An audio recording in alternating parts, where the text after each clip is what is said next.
गेल्या आठवड्यात एक बातमी आली. एकनाथ शिंदे यांच्या शिवसेनेकडून बच्चू कडू यांना विधान परिषदेची ऑफर.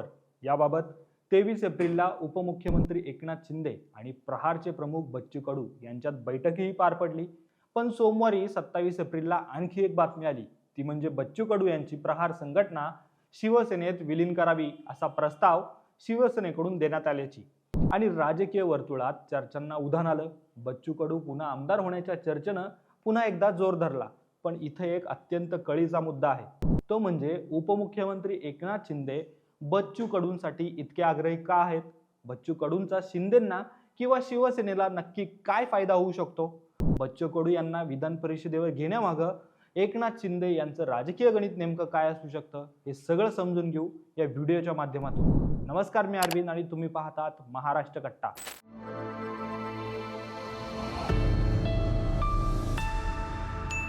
राज्यातील गोरगरिबांच्या मदतीसाठी धावून जाणारा, रात्री अपरात्री कधीही सेवेसाठी हजर असणारा, अंध अपंगांचा आधारवड असणारा महाराष्ट्रातील एकमेव नेता अशी ओळख असलेले प्रहार जनशक्ती पक्षाचे संस्थापक बच्चू कडू हे पुन्हा एकदा विधिमंडळात जाणार अशी जोरदार चर्चा आहे. त्यामुळे अपना भिडू बच्चू कडू, दिव्यांगांचे रॉबिनहूड असा रुतबा असणारे बच्चू कडू पुन्हा एकदा केंद्रस्थानी आले आहेत. पण बच्चू कडू यांना विधान परिषदेवर जाण्यासाठी त्यांचा प्रहार जनशक्ती पक्ष एकनाथ शिंदे यांच्या शिवसेनेत विलीन करण्याची अट आहे. आणि जर तसं झालंच तर मूळचे कट्टर शिवसैनिक असणारे बच्चू कडू यांची घर वापसी होऊ शकते. कारण 1999 पूर्वी ते शिवसेनेत सक्रिय होते आणि राज ठाकरेंच्या सांगण्यावरून शिवसेनेत काम करत होते.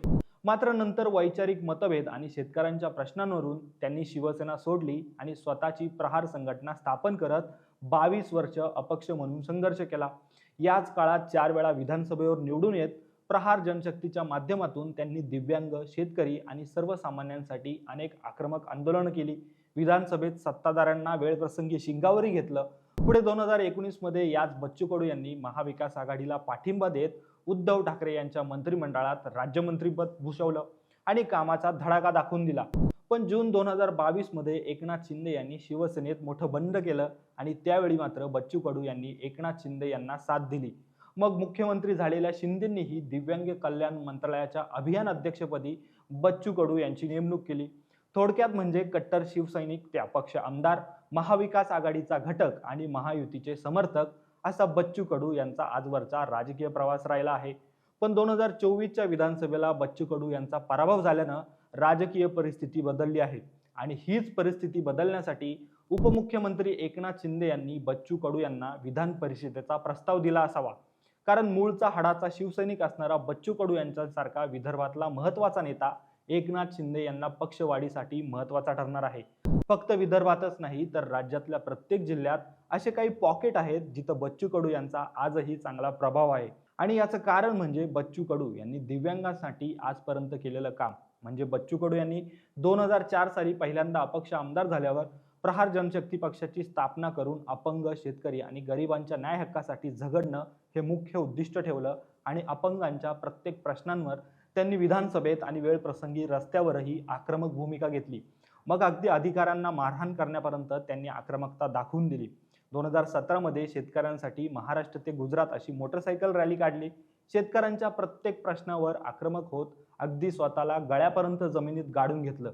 एकूणच अपंग आणि शेतकरी बांधवांशी असलेली बच्चू कडू यांची आपुलकी ही निर्विवाद आहे आणि त्यामुळेच महाराष्ट्रभर त्यांची एक वेगळी ओळख निर्माण झाली आहे.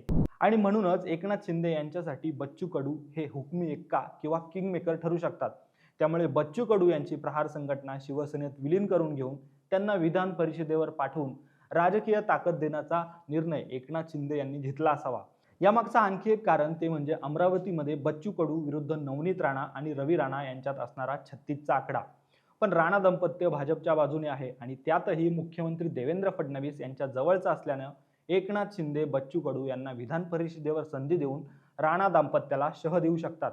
आणि त्याही पलीकडे बोलायचं झालं तर 2029 मध्ये जर भाजपने स्वबळावर लोकसभा आणि विधानसभा निवडणूक लढण्याचा निर्णय घेतला तर एकनाथ शिंदे यांना त्यावेळी स्वतःची ताकद दाखवावी लागणार आहे आणि त्यावेळी बच्चू कडू हे एकनाथ शिंदे यांच्यासाठी किंग मेकरच्या भूमिकेत असतील हे नक्की. दरम्यान हा व्हिडिओ शूट होईपर्यंत तरी बच्चू कडू यांची प्रहार संघटना शिवसेनेत विलीन होण्याचा कोणताही अधिकृत निर्णय झालेला नाहीये. त्यामुळे नेमकं काय घडतं हे पाहणं महत्त्वाचं असेल. तोपर्यंत या सगळ्यावर तुमच्या काही प्रतिक्रिया असतील तर कमेंट बॉक्समध्ये जरूर लिहा. हा व्हिडिओ जर आवडला असेल तर व्हिडिओला लाईक करा, शेअर करा आणि असेच राजकीय व्हिडिओ पाहण्यासाठी तुम्ही आमच्या महाराष्ट्र कट्टाला नक्की सबस्क्राईब करा. धन्यवाद.